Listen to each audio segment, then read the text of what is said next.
Esdras, capítulo 1. No primeiro ano de Ciro, rei da Pérsia, em cumprimento à palavra do Eterno anunciada por Jeremias, o Eterno incitou Ciro, rei da Pérsia, a fazer um pronunciamento oficial em todo o seu reino.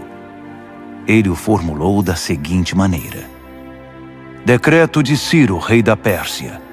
O Eterno, o Deus dos céus, entregou-me todos os reinos da terra.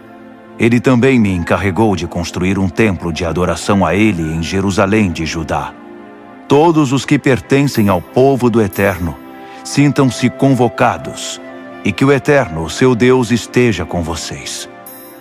Subam a Jerusalém de Judá e reconstruam o templo do Eterno, o Deus de Israel, o Deus de Jerusalém.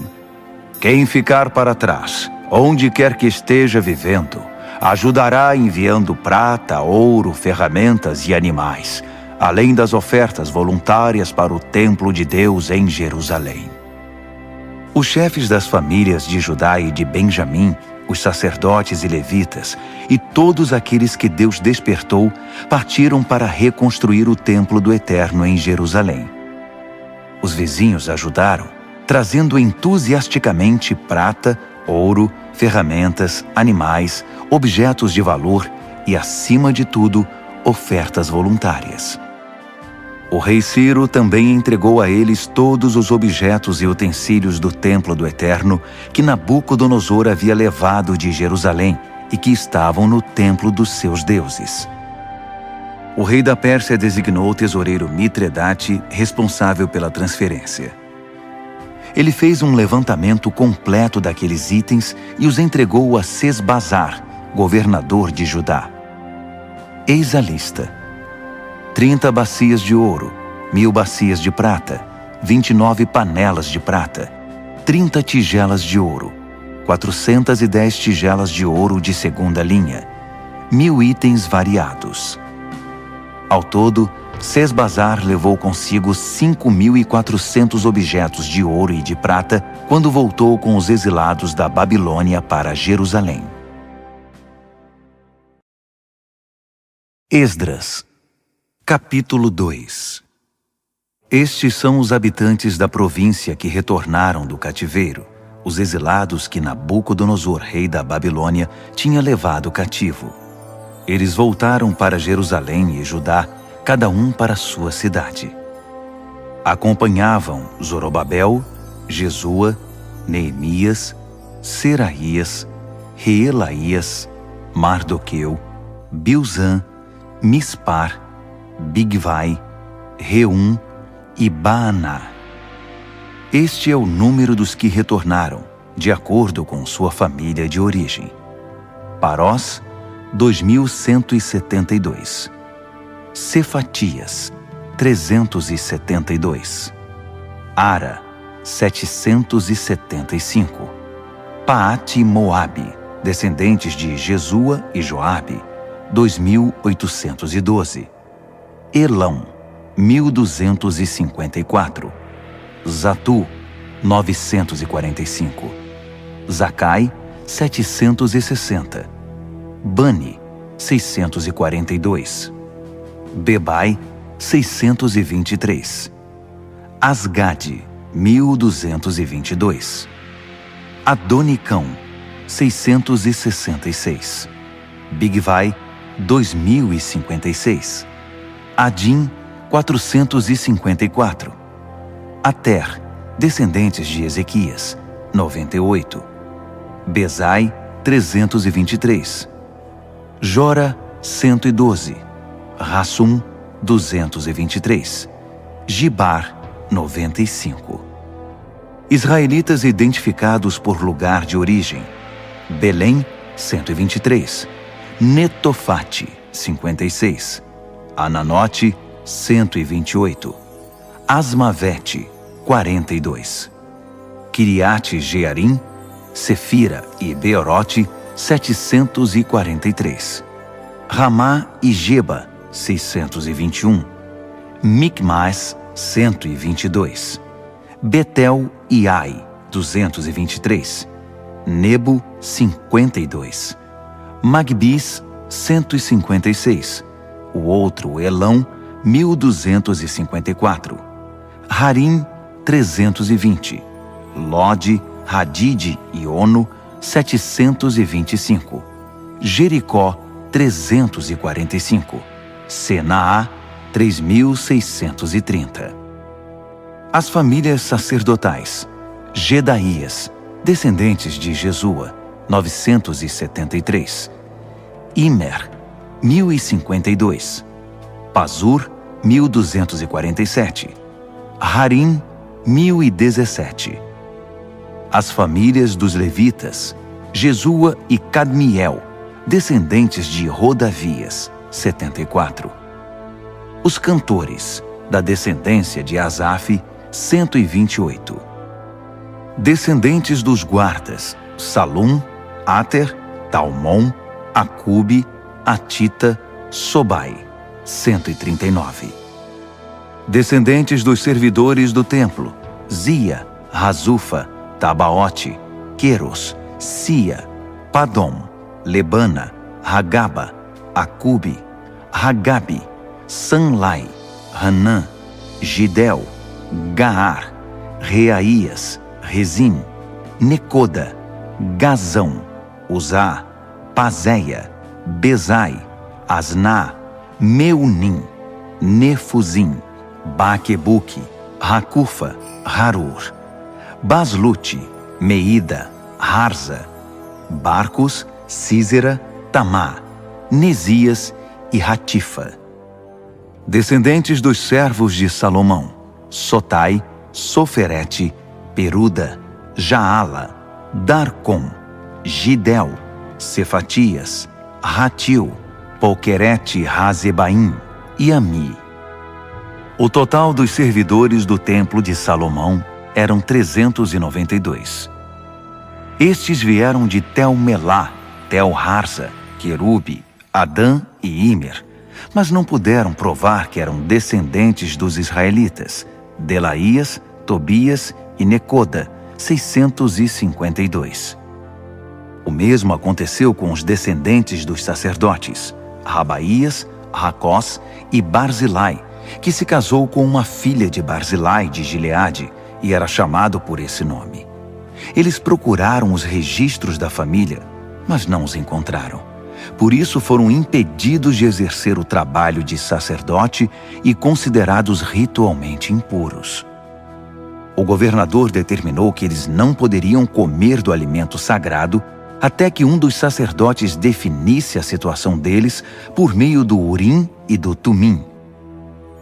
O total dos que voltaram do exílio foi 42.360.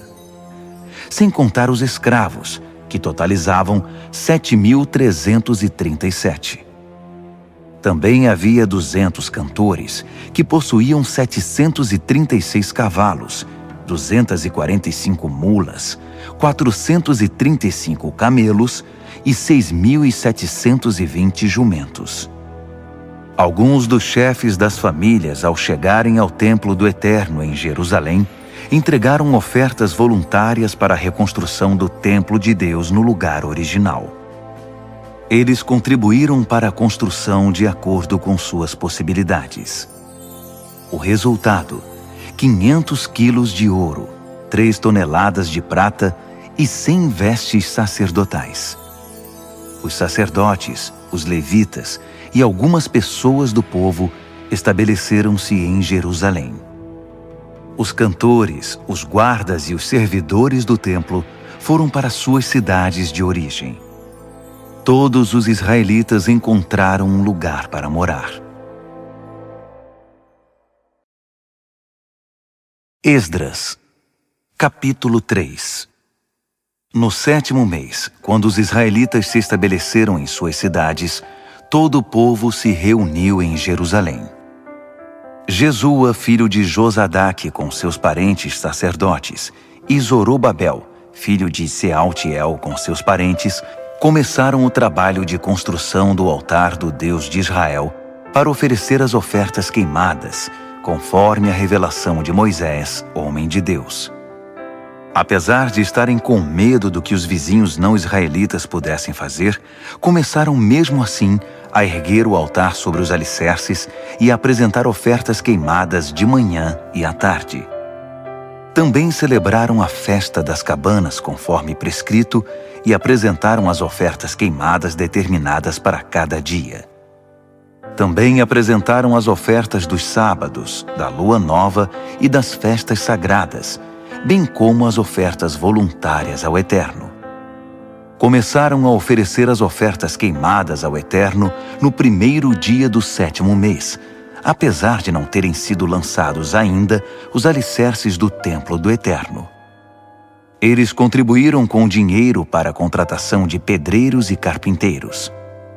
Também deram comida, bebida e azeite para o povo de Sidom e de Tiro, como pagamento pelo cedro que trouxeram pelo mar do Líbano até Jope, uma carga autorizada por Ciro, rei da Pérsia. No 2º mês do 2º ano da chegada deles ao local do templo do Eterno em Jerusalém, Zorobabel, filho de Sealtiel, e Jesua, filho de Josadaque, com seus parentes sacerdotes e levitas, e todos os que voltaram do exílio para Jerusalém, deram início ao trabalho.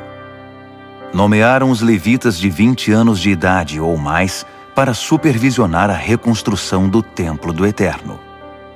Jesua e seus parentes uniram-se a Cadmiel, Binui e Rodavias e aos parentes de Renadade, todos levitas, para supervisionar os trabalhadores do templo de Deus.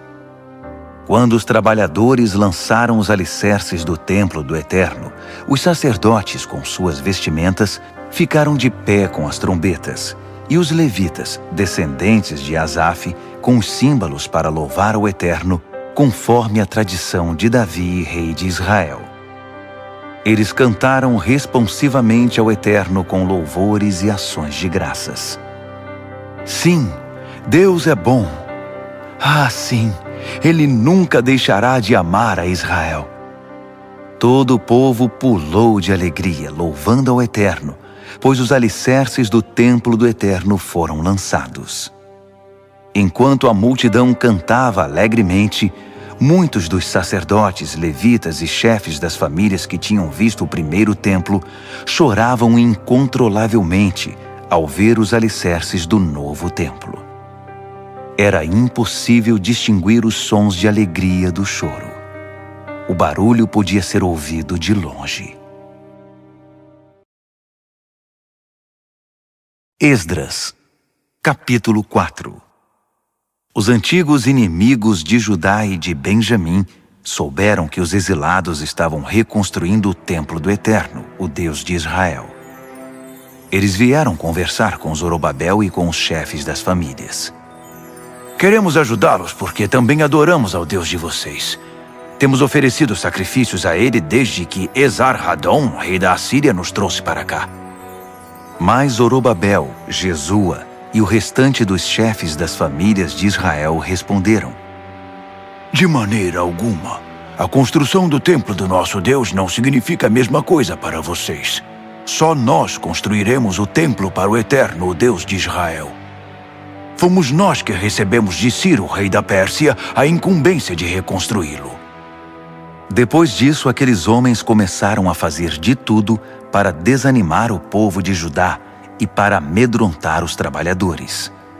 Eles chegaram a contratar gente de fora para atrapalhar. A perturbação durou 15 anos, durante todo o reinado de Ciro até o reinado de Dario, reis da Pérsia. Na verdade, no início do reinado de Xerxes, eles fizeram uma denúncia contra os moradores de Judá e de Jerusalém. Mais uma vez, no reinado de Artaxerxes, Bislão, Mitredate, Tabeel e seus companheiros escreveram ao rei da Pérsia sobre os problemas de Jerusalém. A carta foi escrita em aramaico e foi traduzida. O texto a seguir está em aramaico.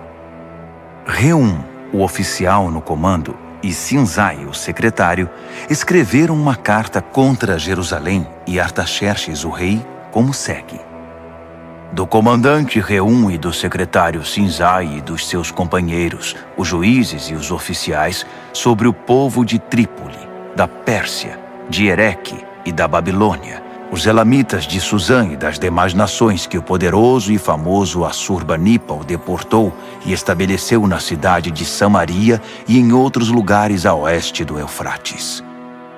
Esta é a cópia da carta que enviaram. Ao rei Artaxerxes, dos seus servos da terra a oeste do Eufrates. Queremos informar o rei que os judeus que partiram daí e chegaram a Jerusalém começaram a reconstruir essa cidade rebelde e má. Estão empenhados em terminar os muros e em reconstruir os alicerces. O rei precisa saber que quando a cidade estiver reconstruída e os muros terminados, os moradores não pagarão mais 1 centavo de tributo, taxas ou impostos. O tesouro real sofrerá com a perda. Somos leais ao rei e não podemos ficar apáticos enquanto o rei é insultado. Daí o interesse em relatar a situação. Sugerimos que o senhor procure nos registros históricos dos seus antepassados e constatará que essa cidade é rebelde, um espinho para qualquer rei ou governador. É um centro de conflitos e revoltas, e isso há muito tempo. Por isso a cidade foi destruída. Queremos que o rei saiba que se a cidade for reconstruída e seus muros restaurados, o Senhor perderá o que tem nas províncias da além do Eufrates. O rei mandou a resposta ao comandante Reum, ao secretário Sinzai e ao restante dos seus companheiros que viviam em Samaria e em outras localidades a oeste do Eufrates. A paz esteja com vocês. A carta que vocês mandaram foi traduzida e lida para mim. Mandei pesquisar os registros e, de fato, foi constatado que essa cidade se revoltou muitas vezes contra os reis. A rebeldia é um hábito antigo ali. Descobri que houve reis poderosos que conquistaram terras a oeste do Eufrates e impuseram taxas, tributos e impostos. Então façam o seguinte: mandem esses homens interromperem a obra imediatamente e não permitam que a recomecem até que eu mande. Sejam rápidos e firmes. Eles já causaram muitos danos aos reis. A carta do rei Artaxerxes foi lida para Reum, para o secretário Sinzai e seus companheiros. Eles não perderam tempo. Foram logo avisar os judeus em Jerusalém e os obrigaram a interromper a obra. Assim, a reconstrução do Templo do Eterno em Jerusalém foi interrompida. Nada foi feito até o 2º ano do reinado de Dario, rei da Pérsia. Esdras, capítulo 5. Enquanto isso, os profetas Ageu e Zacarias, filho de Ido, pregavam aos judeus em Judá e em Jerusalém com autoridade concedida pelo Deus de Israel. Por isso Zorobabel, filho de Sealtiel, e Jesua, filho de Josadaque, reiniciaram a reconstrução do templo de Deus em Jerusalém. Os profetas de Deus vieram ajudá-los. Tatenai, governador do território a oeste do Eufrates na época, Setar-Bozenai e seus companheiros procuraram os israelitas e perguntaram: quem deu autorização a vocês para reconstruir o templo e restaurar os muros? Então informamos a eles os nomes dos encarregados da construção. Mas Deus estava atento aos líderes dos judeus. Por isso a obra não foi interrompida até Dario ser informado e enviar a resposta oficial. Tatenai, governador do território a oeste do Eufrates, Setar-Bozenai e seus companheiros, os oficiais do território, enviaram uma carta ao rei Dario. Este é o conteúdo. Ao rei Dario, paz e sucesso. Queremos relatar ao rei que fomos à província de Judá, ao templo do grande Deus que está sendo reconstruído com enormes pedras. No momento estão pondo as vigas de madeira nas paredes. A obra está sendo executada com empenho e rapidez. Perguntamos aos líderes: quem deu autorização a vocês para reconstruir o templo e restaurar os muros? Também pedimos os nomes dos responsáveis, para que pudéssemos informar quem são os encarregados da construção. Eles nos disseram o seguinte: somos servos do Deus dos céus e da terra. Estamos reconstruindo o templo que foi construído muito tempo atrás. Um grande rei de Israel construiu toda esta estrutura. Mas nossos antepassados deixaram o Deus dos céus furioso. Por isso, ele os entregou nas mãos de Nabucodonosor, rei da Babilônia, que destruiu o templo e levou o povo cativo para a Babilônia. Mas quando Ciro se tornou rei da Babilônia, no seu primeiro ano, autorizou a reconstrução do templo de Deus. Além disso, devolveu os utensílios de ouro e de prata do templo de Deus que Nabucodonosor tinha levado embora e posto no templo na Babilônia. O rei Ciro retirou-os do templo da Babilônia e os entregou a Sesbazar, a quem nomeou governador. Ele disse a Sesbazar: ponha estes utensílios de volta no templo de Jerusalém. Desde então, estamos reconstruindo o templo, mas ainda não terminamos. Agora, se o rei concordar, procure nos registros dos arquivos reais da Babilônia se de fato o rei Ciro autorizou a reconstrução do templo de Deus em Jerusalém. Então, por favor, informe-nos da decisão do rei sobre o assunto. Esdras, capítulo 6. O rei Dario mandou procurar aqueles registros nos arquivos da Babilônia, e foi encontrado um rolo na fortaleza de Ecbatana, na província da Média, com o seguinte registro. Memorando. No primeiro ano do seu reinado, Ciro promulgou um decreto com respeito ao templo de Deus em Jerusalém, nos seguintes termos: o templo no qual foram oferecidos sacrifícios deve ser reconstruído sobre novos alicerces. Terá 27 metros de altura e 27 metros de largura, com 3 camadas de pedras grandes e uma de madeira. O custo da obra será pago pela tesouraria do reino. Os utensílios de ouro e de prata do templo de Deus, que Nabucodonosor levou para a Babilônia, deverão ser devolvidos ao templo de Jerusalém, cada um ao seu devido lugar. Ordeno que sejam postos de volta no templo de Deus. Dario respondeu: agora ouçam, Tatenai, governador do território a oeste do Eufrates, Setar-Bozenai, seus companheiros e todos os oficiais do território. Não os impeçam. Deixem o governador e os líderes dos judeus em paz, para que possam dedicar-se à reconstrução do templo de Deus. Portanto, determino oficialmente que vocês ajudem os líderes dos judeus na reconstrução do templo de Deus da seguinte forma. 1. Todos os custos da construção serão pagos pela tesouraria do reino, dos tributos arrecadados do território a oeste do Eufrates. Pague-nos em dia, para que a obra não seja interrompida. 2. O que for preciso para a adoração deles, novilhos, carneiros e cordeiros, para as ofertas queimadas ao Deus dos céus, e todo o trigo, sal, vinho e azeite que os sacerdotes de Jerusalém solicitarem, deve ser entregue a eles sem demora, para que possam oferecer seus sacrifícios ao Deus dos céus e orar pela vida do rei e dos seus filhos. Determino ainda que qualquer um que violar essa ordem seja pendurado numa viga tirada da própria casa do réu, depois que ela for reduzida a um monte de entulho.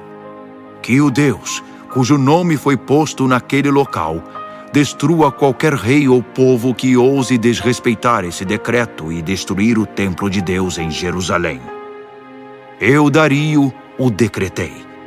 Executem exatamente como está determinado e rapidamente. Tatenai, governador do território a oeste do Eufrates, Setar-Bozenai e seus companheiros cumpriram à risca o decreto de Dario. Assim, os líderes dos judeus deram prosseguimento à construção. A obra continuava exatamente como os profetas Ageu e Zacarias, filho de Ido, haviam anunciado. A obra foi terminada sob a ordem do Deus de Israel e a autorização de Ciro, Dario e Artaxerxes, reis da Pérsia. O templo foi concluído no dia 3 do mês de Adar, no 6º ano do reinado do rei Dario. Os israelitas, os sacerdotes, os levitas e o restante dos exilados celebraram entusiasticamente a dedicação do templo de Deus. Para a cerimônia de dedicação, ofereceram 100 novilhos, 200 carneiros e 400 cordeiros. Como oferta de perdão, ofereceram 12 cabritos, um para cada tribo de Israel. Distribuíram os sacerdotes pelos seus turnos e os levitas conforme suas funções no serviço de Deus em Jerusalém, tudo de acordo com o que está escrito no livro de Moisés. No dia 14 do primeiro mês, os exilados celebraram a Páscoa. Todos os sacerdotes e levitas, sem exceção, se consagraram. Estavam todos ritualmente puros, e os levitas ofereceram um cordeiro da Páscoa pelos exilados, por seus companheiros sacerdotes e por si mesmos. Os israelitas que voltaram do exílio e todos os que abandonaram as práticas profanas das nações vizinhas para se unir a eles e buscar o Eterno, o Deus de Israel, participaram da refeição da Páscoa. Os 7 dias da festa dos pães sem fermento foram uma alegre celebração. O Eterno tinha mesmo dado a eles razão para muita alegria, pois havia mudado a mente do rei da Assíria e conquistado para eles seu apoio na construção do templo de Deus, o Deus de Israel. Esdras, capítulo 7. A chegada de Esdras se deu após esses acontecimentos. Foi durante o reinado de Artaxerxes, rei da Pérsia. Esdras era filho de Seraías, filho de Azarias, filho de Ilquias, filho de Salum, filho de Zadoque, filho de Aitube, filho de Amarias, filho de Azarias, filho de Meraiote, filho de Zeraías, filho de Uzi, filho de Buque, filho de Abizua, filho de Finéias, filho de Eleazar, filho de Arão, o sacerdote principal. Esse era Esdras. Ele veio da Babilônia e era profundo conhecedor da revelação de Moisés, dada pelo Eterno, o Deus de Israel. Como a mão do Eterno estava com Esdras, o rei concedeu tudo o que ele havia pedido.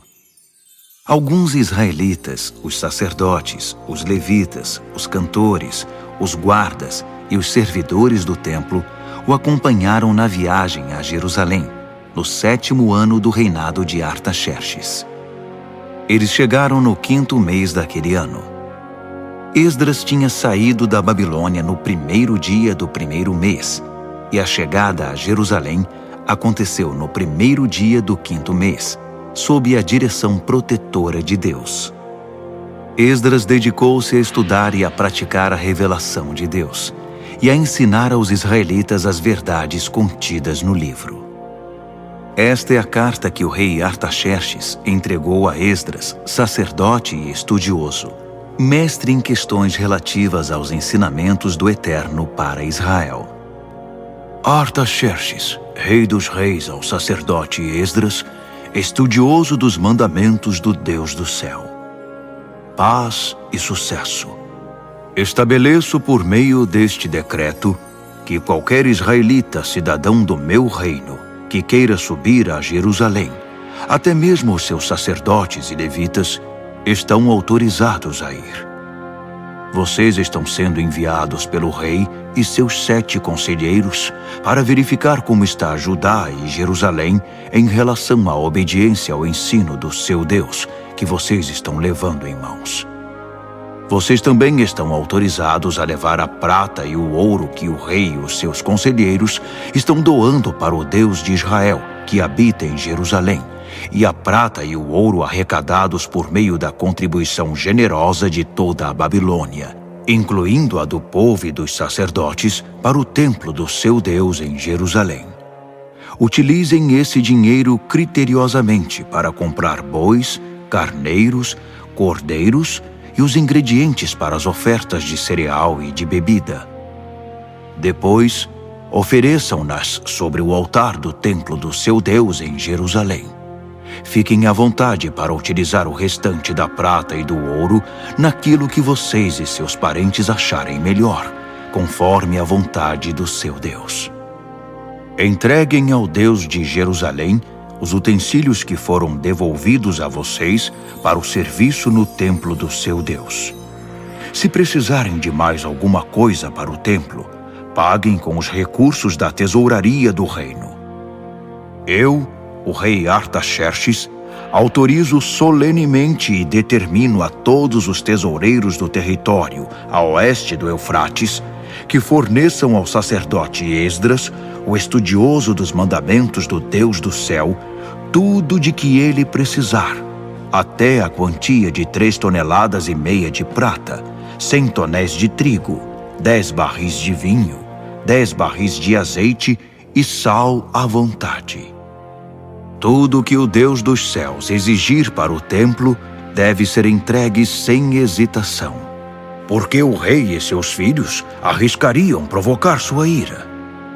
Fique claro que ninguém poderá cobrar tributos, taxas ou impostos de nenhum sacerdote, levita, cantor, guarda do templo, servidor do templo ou qualquer trabalhador vinculado ao templo de Deus. Eu o autorizo, Esdras, com a sabedoria que Deus deu a você, a nomear magistrados e juízes para administrar a justiça a todo o povo do território a oeste do Eufrates, que viva de acordo com os mandamentos de Deus.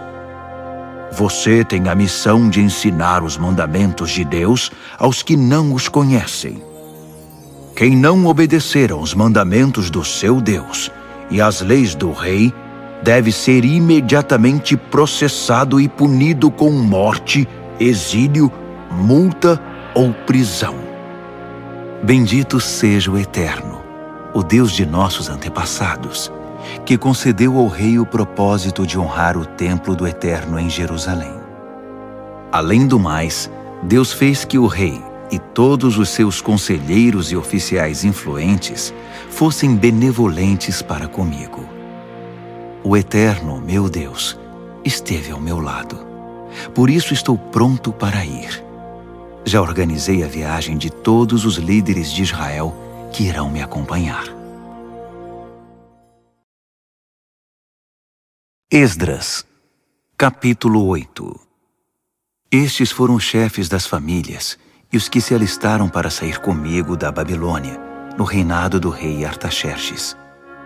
Da família de Finéias, Gerson; família de Itamar, Daniel; família de Davi, Atos; família de Secanias; família de Parós, Zacarias com 150 homens registrados; família de Paate-Moabe, Elioenai, filho de Zeraías com 200 homens; família de Zatu, Secanias, filho de Jeeziel, com 300 homens; família de Adim, Ebede, filho de Jonatas, com 50 homens; família de Elão, Jesaías, filho de Atalias, com 70 homens; família de Cefatias, Zebadias, filho de Micael, com 80 homens; família de Joabe, Obadias, filho de Jeiel, com 218 homens; família de Bani, Selomite, filho de Josifias, com 160 homens; família de Bebai, Zacarias, filho de Bebai, com 28 homens; família de Asgade, Joanã, filho de Racatã, com 110 homens; família de Adonicão, trazendo os últimos, Elifelete, Jeuel, Semaías, com 60 homens; família de Bigvai, Utai e Zabude, com 70 homens. Eu os reuni próximo ao canal que desce para Aava. Acampamos ali 3 dias. Descobri que no grupo só havia leigos e sacerdotes, mas nenhum levita. Por isso, mandei chamar os líderes Eliezer, Ariel, Semaías, Eunatã, Jaribe, Eunatã, Natã, Zacarias e Mesulão, e os mestres Joiaribe e Eunatã. Depois, mandei que falassem com Ido, chefe da cidade de Cassifia. Expliquei o que deveriam dizer a Ido e a seus parentes que moram em Cassifia. Mande-nos ministros para o templo do nosso Deus. A boa mão de Deus estava conosco. Por isso eles trouxeram um homem sábio da família de Mali, filho de Levi, filho de Israel, que se chamava Serebias. Entre filhos e irmãos vieram 18 homens. Trouxeram também Razabias e Jesaías da família de Merari. Entre filhos e irmãos eram 20 homens. Também vieram 220 servidores do templo, descendentes dos que ministravam no templo que Davi e os oficiais haviam designado para auxiliar os levitas em seu trabalho. Todos foram registrados pelo nome. Perto do canal de Aava, proclamei um jejum, pois era hora de demonstrar humildade diante do nosso Deus e de orar por sua orientação e proteção na viagem, pelas pessoas e pelos bens que estávamos transportando. É que eu tinha ficado sem jeito de pedir uma escolta ao rei contra os assaltos na estrada. Em vez disso, dissemos a ele: o nosso Deus protege todos os que o buscam, mas se desvia daqueles que o abandonam. Assim jejuamos e oramos por nossa viagem, e Deus nos ouviu. Depois escolhi a 12 dos principais sacerdotes, Serebias, Razabias e 10 de seus irmãos, e pesamos a prata, o ouro, os utensílios e as ofertas para o templo do nosso Deus que o rei, os seus conselheiros e todos os israelitas haviam doado.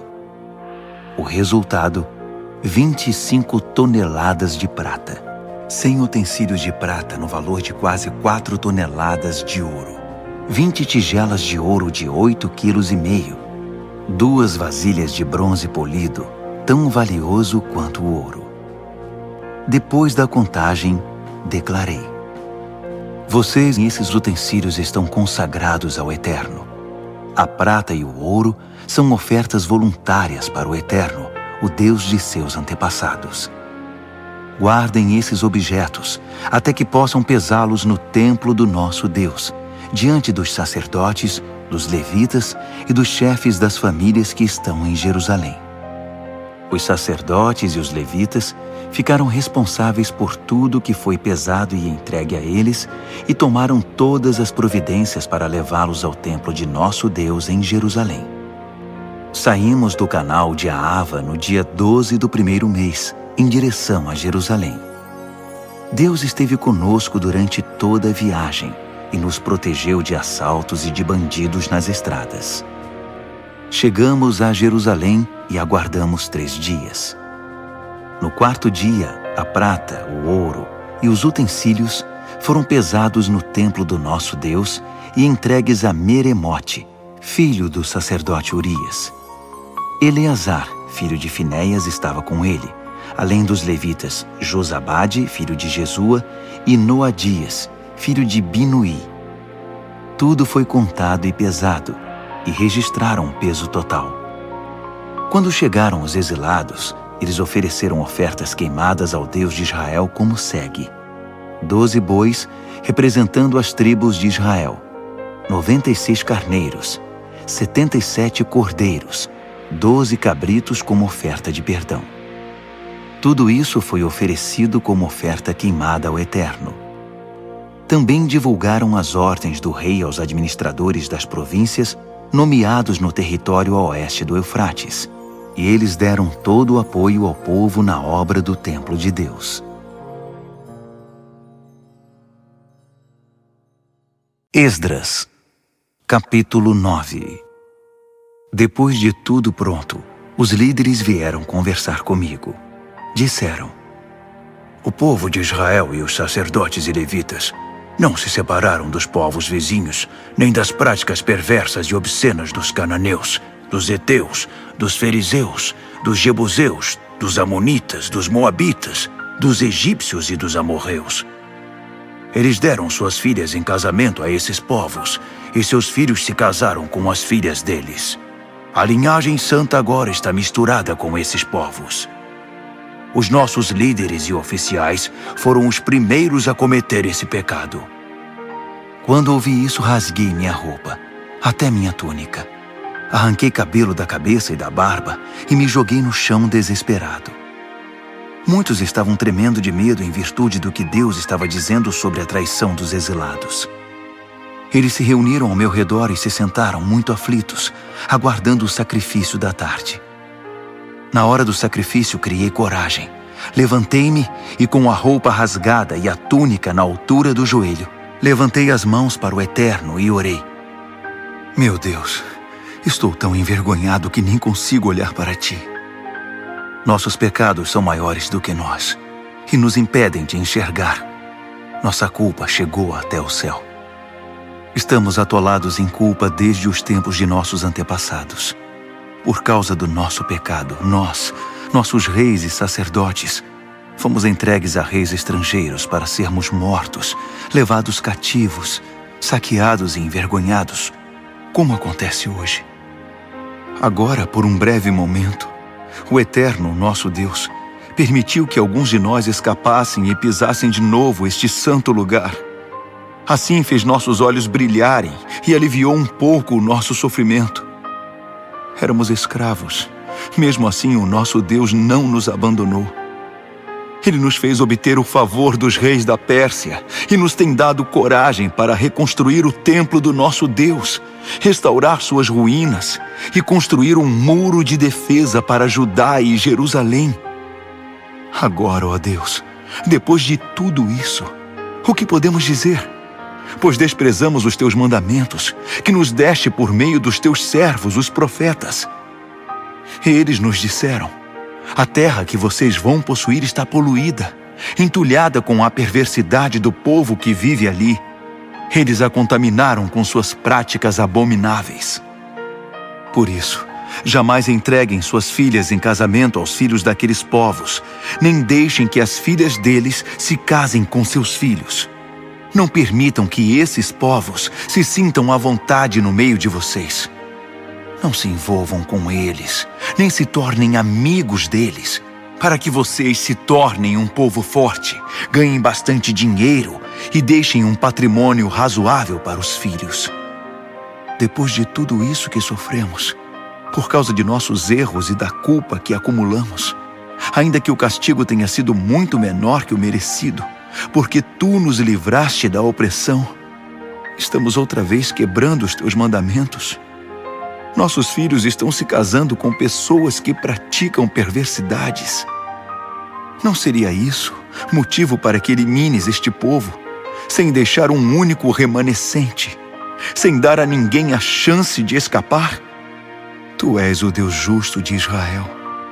E hoje não passamos de um pequeno bando de exilados que conseguiram sobreviver. Olha para nós, que estamos diante de ti com toda essa culpa. Mas sabemos que não vamos aguentar esta situação por muito tempo. Esdras, capítulo 10. Esdras chorava, prostrado diante do templo de Deus. Enquanto orava e fazia essa confissão, uma multidão imensa de homens, mulheres e crianças de Israel se aglomerou em torno dele, e todos começaram a chorar compulsivamente. Secanias, filho de Jeiel, da descendência de Elão, na condição de porta-voz do povo, disse a Esdras: Traímos o nosso Deus, casando-nos com mulheres estrangeiras dos povos ao redor. Mas nem tudo está perdido, ainda há esperança para Israel. Vamos fazer uma aliança agora mesmo com o nosso Deus. Vamos mandar embora todas essas mulheres e seus filhos, de acordo com o que o meu Senhor e aqueles que respeitam os mandamentos de Deus estão dizendo. Agora, Esdras, levante-se, tome a iniciativa e nós o apoiaremos. E não volte atrás. Assim Esdras arrancou dos sacerdotes, dos levitas e de todo Israel a promessa solene de acatar a proposta de Secanias. E eles honraram a promessa. Esdras deixou a praça que ficava em frente do templo de Deus e foi para a casa de Joanã, filho de Eliasibe, onde se hospedou. Ele continuou jejuando sem comer nem beber nada, e chorando por causa da traição dos exilados. Depois disso, foram enviados mensageiros a todo o território de Judá e por toda Jerusalém, convocando os exilados a se reunirem em Jerusalém. Quem não aparecesse dentro de 3 dias, conforme a decisão dos líderes e das autoridades, teria seus bens confiscados e seria eliminado da comunidade. 3 dias depois, todos os homens de Judá e de Benjamim estavam em Jerusalém. No dia 20 do 9º mês, todos se sentaram na praça em frente do templo de Deus, impacientes, inquietos e ansiosos por causa da relevância do assunto da reunião e porque chovia muito. Finalmente, o sacerdote Esdras levantou-se e declarou: "Vocês são traidores! Casaram-se com mulheres estrangeiras e assim aumentaram a culpa de Israel. Agora reconheçam seu erro diante do Eterno, o Deus de seus antepassados, e façam o que ele exige de vocês. Mantenham distância dos povos da terra e separem-se das mulheres estrangeiras." Toda a congregação respondeu a uma só voz: "Sim, faremos tudo o que você mandar." Mas havia uma ressalva. "Veja bem, tem muita gente aqui e estamos na época da chuva. Você não espera que resolvamos isso agora, debaixo de chuva, não é? Vai ser preciso esperar um pouco, porque foram muitos os que cometeram esse erro. Devemos deixar que nossos líderes decidam pela congregação e que cada homem que vive em nossas cidades e tenha se casado com uma estrangeira compareça aqui numa data determinada, acompanhado das autoridades e dos juízes da cidade. Faremos isso até que o furor da ira do nosso Deus se afaste de nós." Os únicos que se opuseram à sugestão foram Jonatas, filho de Azael, e Jazeías, filho de Tiquvá, apoiados por Mesulão e pelo levita Sabetai. Então, os exilados decidiram pôr o plano em prática. O sacerdote Esdras escolheu pessoalmente homens que eram chefes de famílias. No primeiro dia do 10º mês, eles se reuniram para estudar a questão. No primeiro dia do 1º mês, todos os casos de homens que haviam se casado com mulheres estrangeiras estavam resolvidos.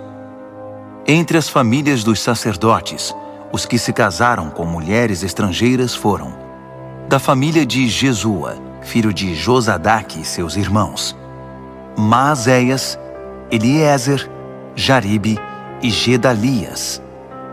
Todos se comprometeram em despedir suas mulheres e deram um aperto de mão, como sinal de compromisso. Também trouxeram um carneiro do rebanho como oferta de reparação. Da família de Imer, Hanani e Zebadias. Da família de Harim, Maazéias, Elias, Semaías, Jeiel e Uzias. Da família de Pazur, Elioenai, Maazéias, Ismael, Natanael, Josabade e Eleasa. Entre os levitas, Josabade, Simei, Quelaías, isto é, Quelita, Petaías, Judá e Eliezer. Entre os cantores, Eliasibe. Entre os guardas do templo, Salum, Telem e Uri. Entre os outros israelitas, da família de Parós, Ramias, Gesias, Malquias, Miamim, Eleazar, Malquias e Benaia. Da família de Elão, Matanias, Zacarias, Jeiel, Abdi, Jeremote e Elias. Da família de Zatu, Elioenai, Eliasibe, Matanias, Jeremote, Zabade e Aziza. Da família de Bebai, Joanã, Hananias, Zabai e Atlai. Da família de Bani, Mesulão, Maluque, Adaías, Jazube, Seal e Jeremote. Da família de Paate Moabe, Adna, Quelau, Benaia, Maazéias, Matanias, Bezalel, Binui e Manassés. Da família de Harim, Eliezer, Isias, Malquias, Semaías, Simeão, Benjamim, Maluque e Semarias. Da família de Hassum, Matenai, Matatá, Zabade, Elifelete, Jeremai, Manassés e Simei. Da família de Bani, Maadai, Anrão, Uel, Benaia, Bedias, Queluí, Vânias, Meremote, Eliasibe, Matanias, Matenai e Jaazai. Da família de Binui, Simei, Selemias, Natã, Adaías, Macnadbai, Sazai, Sarai, Azarreel, Selemias, Semarias, Salum, Amarias e José. Da família de Nebo, Jeiel, Matitias, Zabade, Zebina, Jadai, Joel e Benaia. Todos esses se casaram com mulheres estrangeiras, e alguns deles tiveram filhos com elas.